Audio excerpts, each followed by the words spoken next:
கன்னிராசி நேயர்களே, யாராவது உங்களுக்கு ஏழாம் இடத்தவங்களுக்கு எல்லாமே சாதகமான கிரகம் உட்கார்ந்துருக்கு, அள்ளி அள்ளி வரும் 7 வகையில 4 வகையில நீங்க வியாபாரம் செய்யலாம் தயவுசெய்து சொன்னா ஏமாந்துறாரு. நமக்கு வேண்டாம், நமக்கு அளவோடு வந்தா போதும். அளவுக்கு மீறி நமக்கு ஒரு வேண்டாம், நம்மளால ஜீரணிக்கணும் இல்லையா? என்னதான் 2 கை நிறைய வயிறு சாதத்தை எடுத்து நம்ம வாய்களை போட்டுக்கிட்டாலும் வாய் எவ்வளவு பெருசோ அவ்வளவு சாதம் உள்ள போகும். இது சாப்பிட்ற 4 பக்கம் சிதறி வீணாகும், அசிங்கமாகும். அந்த மாதிரி அசிங்கப்பட வேண்டாம். பொறுமையை கொஞ்சம் கடைப்பிடிச்சு தான் ஆகணும்.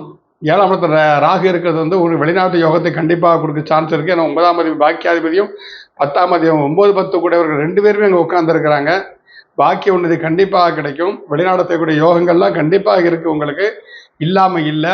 இருந்தாலும் 7ஆம் இடத்துல ராகு உட்கார்ந்து போது தேவையற்ற பழக்க வழக்கங்கள் ஏற்படுவதற்கான சாத்தியக்கூறுகள்லாம் இருக்கின்றன. அதுக்கு நீங்கள் மனதை இடம் கொடுத்து விடாதீர்கள், அதில் கொஞ்சம் எச்சரிக்கையாக இருக்கணும். 7ஆம் இடத்துல சனி இருந்தால் வச்சுக்கிங்களேன், நீங்கள் கன்னிராசிக்காரங்க ஆணாக இருந்தால் மனைவியோ பெண்ணாக இருந்தால் கணவனோ சற்று கோபதாபங்கள் அவங்களை அதிகரிக்க செய்யும். இந்த கோபதாபங்களை கண்டு நீங்கள் ஆத்திரப்பட்டு குடும்பத்தில் பிரச்சனையை ஏற்படுத்தி விட வேண்டாம்.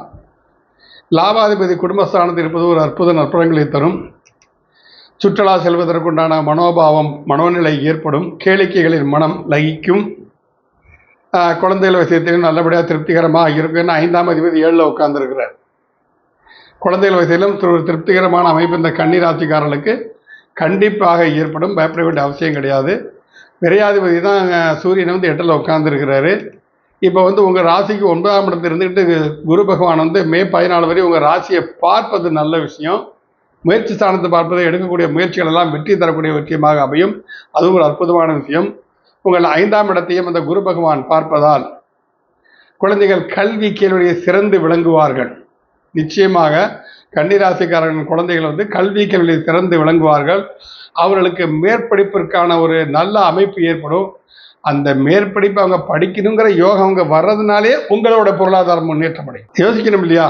நம்மளுக்கு ஒரு பையன் இளவரச மாதிரி இருக்கான்னா அப்போ அப்பா ராஜாவாக இருக்கணும் இல்லையா? ராஜாவாக இருந்தால் இளவரசன் ஆக முடியும். அப்போ அவங்க இளவரச யோகத்தில் பிறந்திருக்கான்னா நாம் ஆட்டோமேட்டிக்காக ராஜாவாக மாறிடுவோம். இதைத்தான் இந்த கர்ம வினைன்னு நம்ம சொல்கிறது